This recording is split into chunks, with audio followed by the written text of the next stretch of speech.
Chúng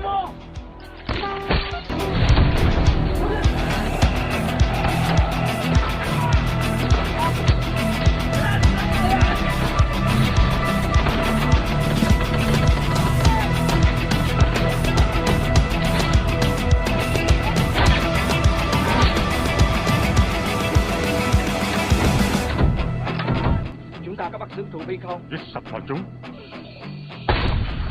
Wouldn't be there if they hadn't already beaten the French army. What is a war? It's something that shouldn't, but it does. I have today ordered to Vietnam the Air Mobile Division.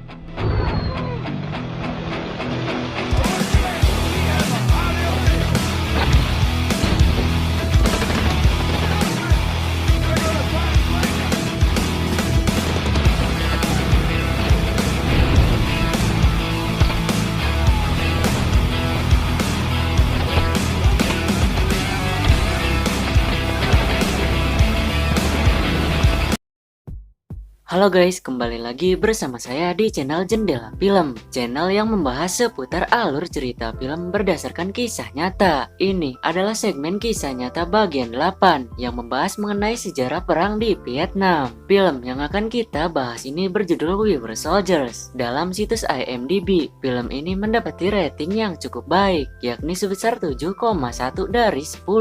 Film ini menceritakan bagaimana perjuangan prajurit Amerika melawan Vietnam Utara yang berfokus di lembah kematian. Lembah itu bernama Lembah Ladrang. Ya sudah, tanpa banyak spoiler di awal, langsung saja masuk ke dalam alur ceritanya. Film dibuka berlatar tahun 1954 di Vietnam dengan memperlihatkan pasukan Prancis yang kala itu tengah berpatroli. Namun tiba-tiba saja pasukan Prancis itu mendapati serangan dari Vietnam Utara.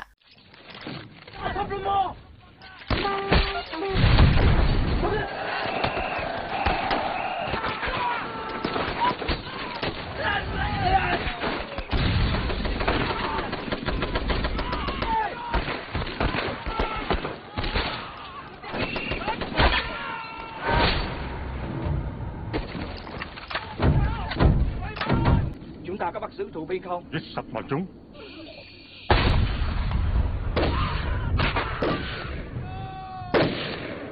Sejak saat itulah Prancis menarik pasukannya dari Vietnam, alias Vietnam Utara mengalahkan Prancis di Vietnam Selatan. Singkat cerita, Vietnam Utara kala itu adalah negara yang menganut ideologi komunis. Sementara untuk Vietnam Selatan menganut paham liberalisme atau ideologi yang digunakan oleh negara-negara di blok barat. Perang ideologi sendiri dinamakan dengan Perang Dingin, berawal dari 12 Maret 1947 hingga berakhir pada runtuhnya Uni Soviet pada 26 November 1991.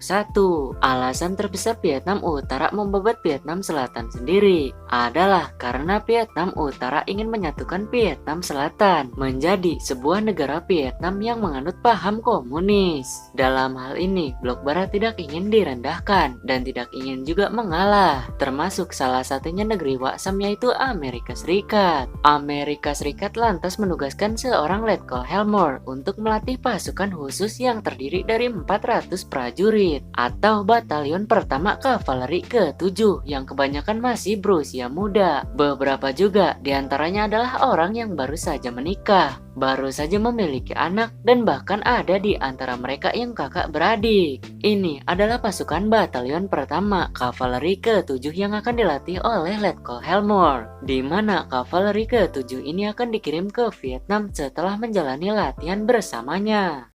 Welcome to the new cavalry. Three strike!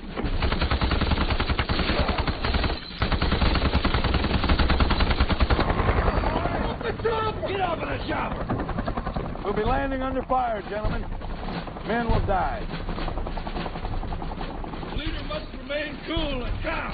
Dalam Kavaleri ke-7 ini terdapat 3 kompi, yaitu kompi Charlie, kompi Bravo, dan kompi Alpha. Dalam kompi sendiri terdiri dari 3 hingga 4 pleton. Ini adalah istri dari Letkol atau Kolonel Helmore, di mana istrinya sang kolonel mengumpulkan istri dari para prajurit suaminya. Ketika tengah berkumpul, lalu kemudian suasana heboh karena salah satu dari istri prajurit kolonel sudah memasuki masa kelahirannya. Si Singkatnya, istri dari prajurit itu pun telah melahirkan dan kini bayinya sedang berada di inkubator. Kolonel Hale tidak lupa mengucap selamat terhadap prajuritnya yang merupakan seorang letnan atau pemimpin peleton. Sebelum berangkat ke Vietnam, di suatu malam mereka menggelar acara perpisahan yang hanya dihadiri oleh yang berkepentingan saja.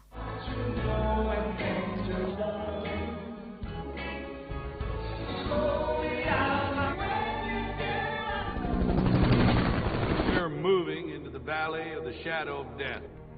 We're going into battle against a tough, determined enemy. Kolonel Hale yang sudah mempunyai banyak pengalaman perang menegaskan kepada pasukan kavalerinya bahwa kita akan berperang melawan musuh yang sulit dan pastinya penuh tekanan. Kolonel juga berjanji akan menjadi yang terakhir untuk meninggalkan lembah ladrang atau lembah kematian, yang artinya Kolonel Hale tidak akan meninggalkan prajuritnya. And I will leave no one behind. So help me God, we will all come home together, dead or alive. Fall in. No!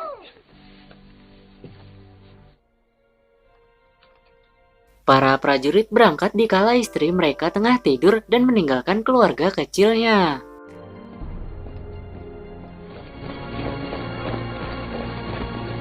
Singkat waktu, mereka pun sampai di pangkalan militer AS Kavaleri ke-7 yang dikomandani oleh Kolonel Hale. Kavaleri ke-7 mendapati misi untuk menguasai dataran tinggi tengah yang strategis, yang membagi wilayah Vietnam Selatan dari utara hingga ke selatan. Sayangnya, Kolonel Hale tidak mendapati informasi tentang kekuatan musuhnya, karena memang sulit untuk melakukan pengintaian. Berangkatlah Kolonel Hale bersamakan prajuritnya menggunakan helikopter dengan minim informasi tentang musuhnya. Untuk mencapai titik lokasi sendiri membutuhkan waktu sekitar 30 menit dengan hanya bisa membawa 60 orang saja, dan semua unitnya terdiri dari 395 pasukan.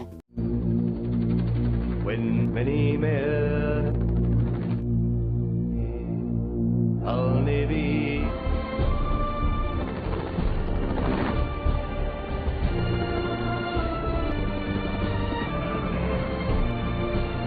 Melihat kedatangan helikopter AS, lantas prajurit Vietnam langsung memberikan informasi itu terhadap komandannya yang bernama Nguyen. Sebelum helikopter mendarat, Nguyen langsung mengatur strateginya. Singkat waktu, pasukan kavaleri mendarat di zona pendaratan X-ray di kaki pegunungan Cupong pada pukul 10.48 siang. Pasukan kavaleri yang mendarat pertama ini melakukan sedikit kesalahan dengan menembaki semak-semak.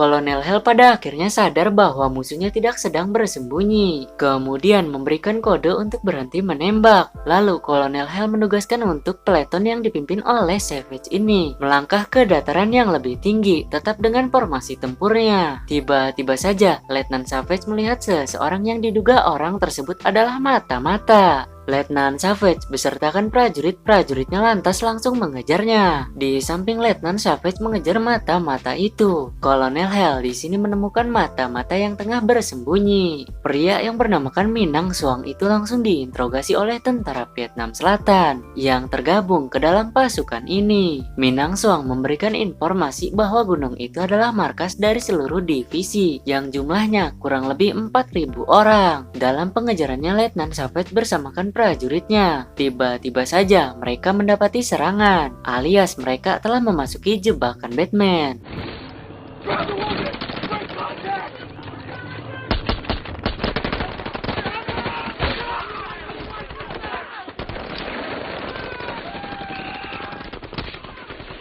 Kehebatan musuhnya dalam berkamuflase, tentunya ini menyulitkan Letnan Savage dan prajuritnya, di mana kini banyak dari mereka yang terluka akibat tembakan. Letnan lantas menugaskan untuk prajuritnya tiarap.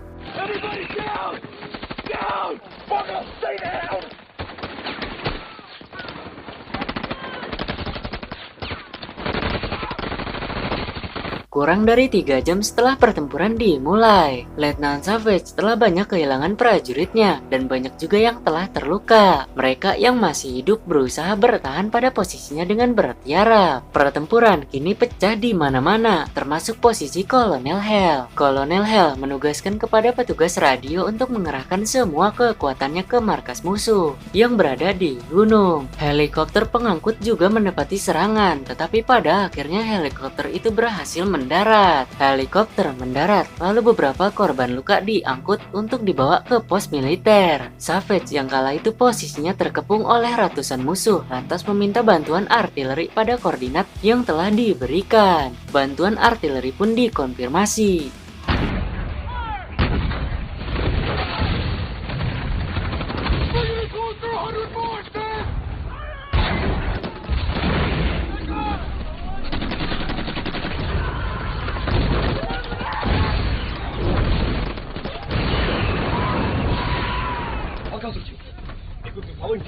Mengetahui adanya artileri, lantas Kolonel Nguyen menugaskan untuk prajuritnya menghalangi rute pasokan dan pelarian kavaleri ke-7.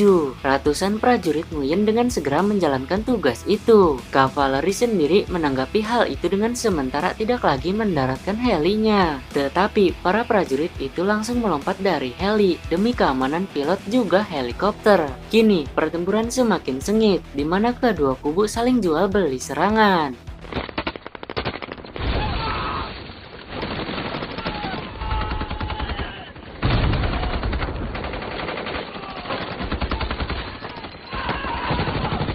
Kolonel Nguyen menugaskan prajuritnya menyerang unit kavaleri dari dasar sungai. Tetapi Kolonel Hell lebih dulu mengirimkan prajuritnya untuk mengamankan lokasi tersebut.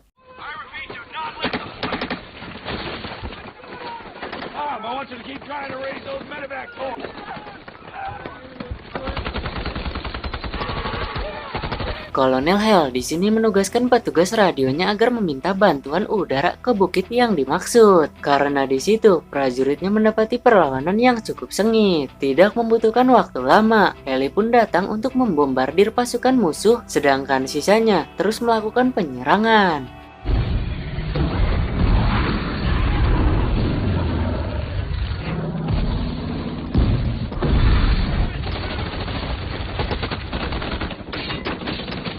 Pendaratan pasukan berikutnya benar-benar mendapati masalah yang berarti daripada yang sebelumnya.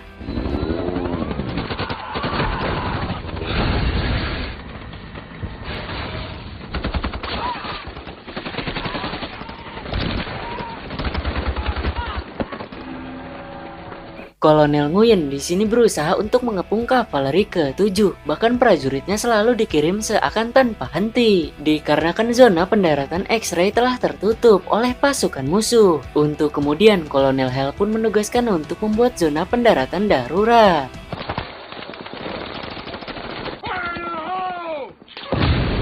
Selang beberapa saat, lalu heli pun mendarat dan langsung memasukkan korban luka untuk dibawa kembali ke pos militer.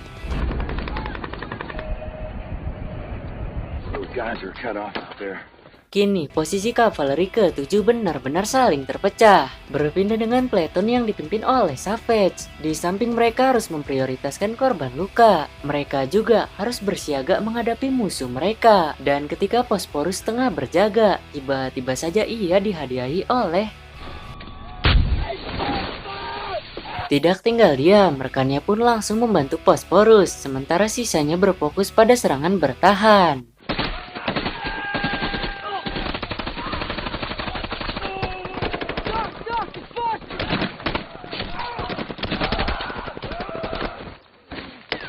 Sejenak pertempuran pun berhenti, tetapi musuhnya akan mengusahakan lagi untuk menghabisi peleton yang dipimpin oleh Savage ini. Pasokan terus-menerus didatangkan. Di samping mendatangkan bala bantuan, helikopter juga kembali ke posnya membawa korban luka. Kini, hanya satu peleton yang tidak terintegrasi, yaitu peleton yang dipimpin oleh Letnan Savage. Dalam komunikasinya ini, Kolonel Hell menugaskan terhadap Kapten Nadal yang berada di dasar sungai untuk membantu peleton yang terjebak. Tetapi hal itu malah menjadi malapetaka besar bagi peleton tersebut, karena musuh mereka sudah menunggu dengan berkamuflase. Di malam harinya seorang jurnalis bertekad untuk meliput perang tersebut. Pria ini bernama Joy Galloway. Sembari membawa bala bantuan, helikopter juga kini membawa Joy. Selama memasok, helikopter juga selalu menepati serangan, tetapi beruntungnya Joy dapat sampai ke titik lokasi. Joy tidak lupa untuk memperkenalkan dirinya terhadap Kolonel Hale. Singkat cerita, helikopter berhenti beroperasi untuk malam ini dan akan kembali beroperasi esok pagi.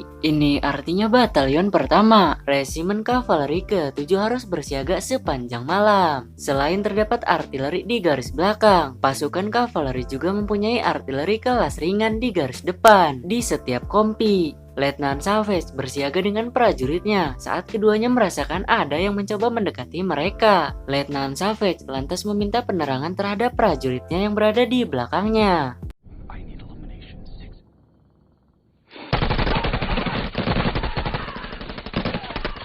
Oleh karenanya musuhnya terlalu banyak, maka dari itu Letnan pun meminta bantuan artileri terhadap ketiga kompinya.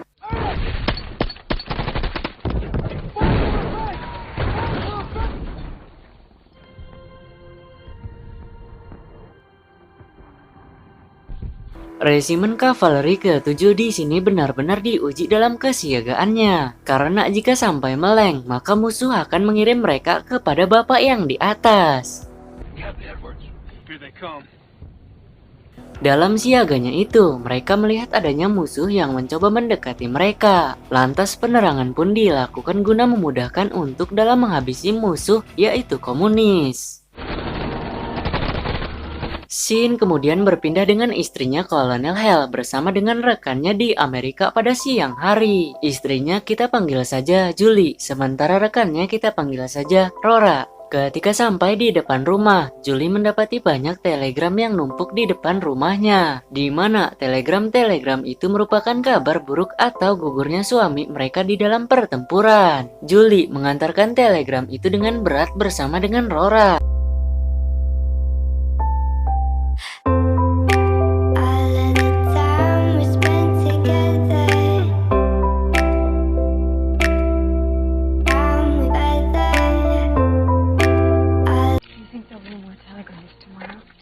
Hari ini nasib baik berpihak pada keduanya, tetapi entah dengan esok, lusa, dan hari-hari berikutnya. Kita kembalikan terhadap kavaleri yang berada di medan laga. Kolonel mengecewakan kematian prajuritnya, tetapi inilah ganasnya medan laga. Sekitar pukul 3 dini hari, pasukan komunis yang anti Tuhan itu mencoba mencari titik musuh dengan mengendap-endap. Bukannya untung, pasukan komunis dalam perang ini malahan mengalami kekalahan telak karena kamuflase dari kavaleri lebih efektif.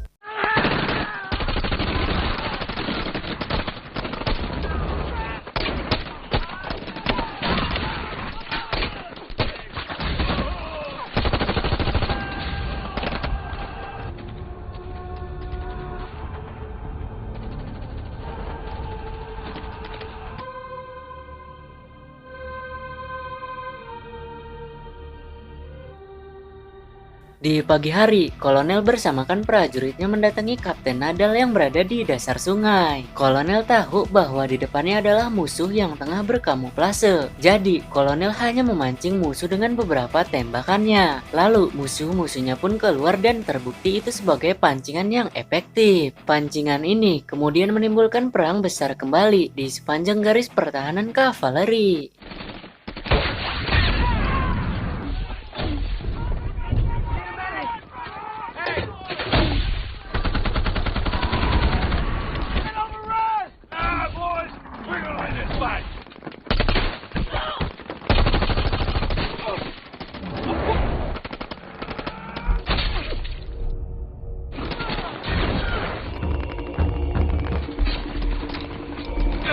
Seorang prajurit komunis di sini bertekad untuk membunuh Kolonel Hale. Karena jika Kolonel Hale terbunuh, maka pasukan kavaleri ke-7 ini akan lebih mudah dikalahkan. Namun inilah yang terjadi.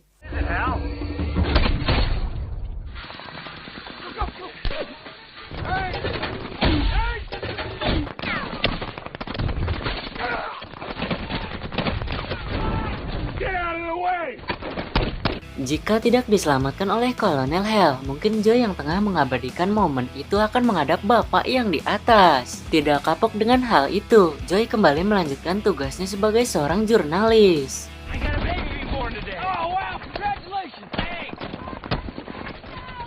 Sersan Plumley lantas menegur Joy untuk jangan mengambil gambar dari sini. Sersan kemudian memberikan senjata terhadap Joy untuk ikut membantu karena posisinya benar-benar telah terkepung. Gentlemen, prepare to defend yourself.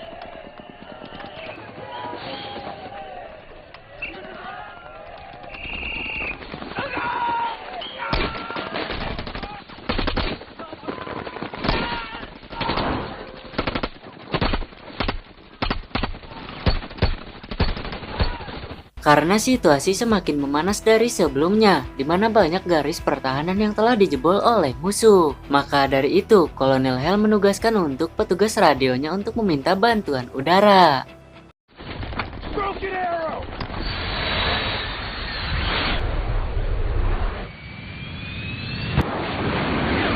Planes are on their way, Colonel.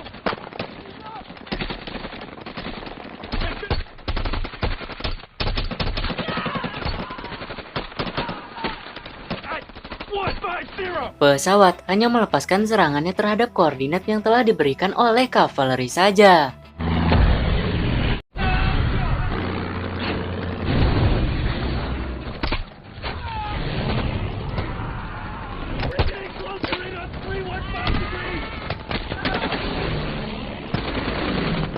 Charlie melakukan kesalahan fatal dengan mengirimkan koordinat rekannya dan tidak sempat untuk membatalkan karena bom sudah dilepaskan.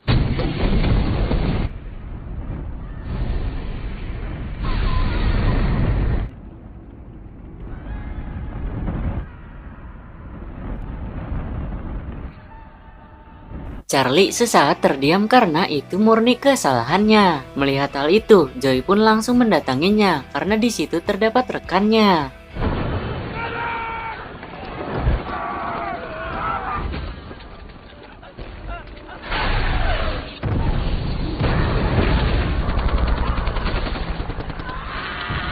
Oh, God. Jimmy.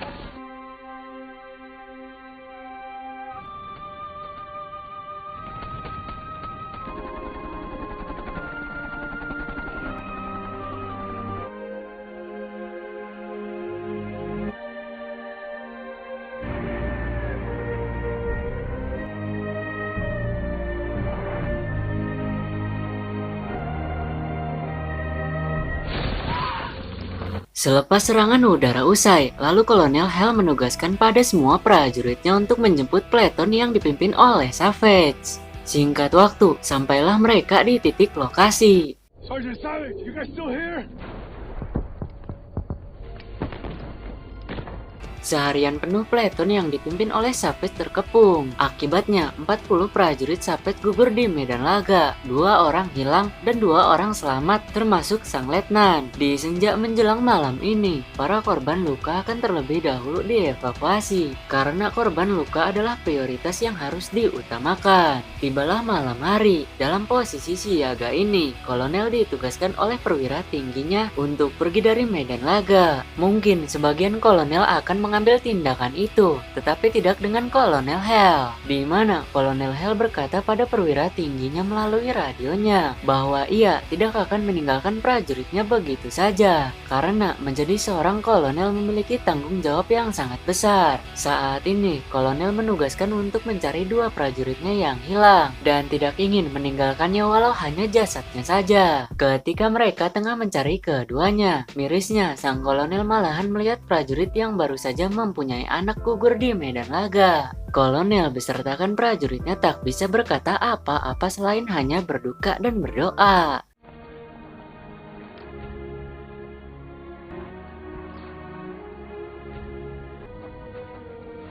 Right now they're planning their final attack, the one that's gonna finish us off. He's waiting up there in a cave and that's what he wants. Selepas melalui diskusi singkatnya, mereka sepakat untuk menahan serangan di malam kedua ini. Karena menyerang pastinya akan menjadi risiko yang sangat besar bagi para prajurit. Di samping itu, Kolonel Nguyen telah merencanakan sesuatu dengan mengirimkan ratusan prajuritnya untuk bersiaga.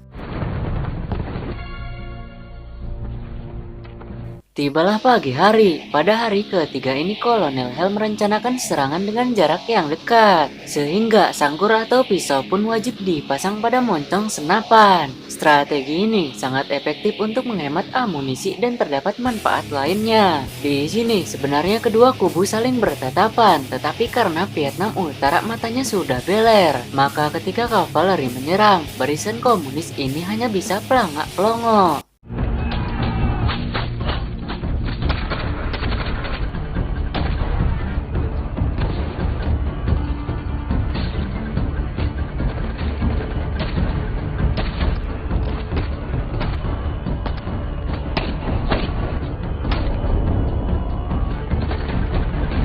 Barisan depan Vietnam sudah dibabat habis. Kini giliran markas Vietnam lah yang akan dibabatnya, di mana Vietnam sudah siap menyambut serangan itu. Namun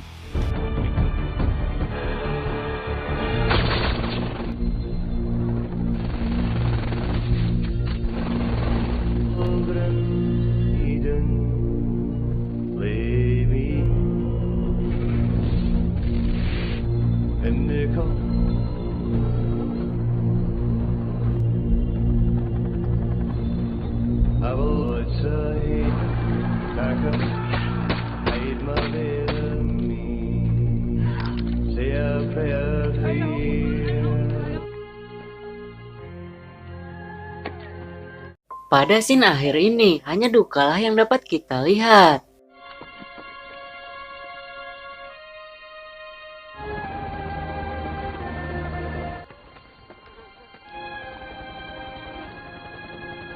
Selang beberapa saat, lalu datang para wartawan. Joy diwawancarai, tetapi Joy yang tahu bagaimana ganasnya medan laga tak mampu untuk berkata apa-apa selain hanya diam saja. Lalu berikutnya, para wartawan itu menghampiri kolonel, dan uniknya, pertanyaan seperti ini dilontarkan oleh seorang wartawan.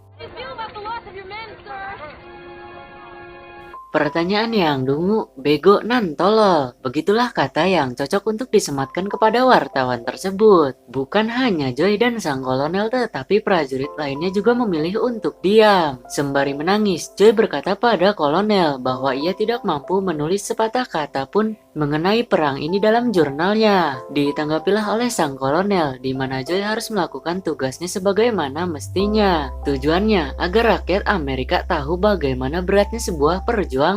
Dalam kisah nyatanya, Joy menepati janjinya itu dan merilis buku mengenai pertempuran ini. Setelah semua dievakuasi dan tak ada yang tertinggal, termasuk 2 orang yang sempat hilang. Kini saatnya bagi kolonel untuk meninggalkan lembah kematian ini tepat sesuai janjinya. We're moving into the valley of the shadow of death. I will be the first to set foot on the field, and I will be the last to step off. Dalam pertempuran itu, batalion pertama Resimen Kavaleri ke-7 berhasil membunuh lebih dari 1.800 tentara musuh. Kolonel Hell berjuang bersama prajuritnya selama lebih dari 235 hari. Dan di suatu malam, sang kolonel kembali ke kediamannya tanpa memberi kabar. Children, your daddy's home.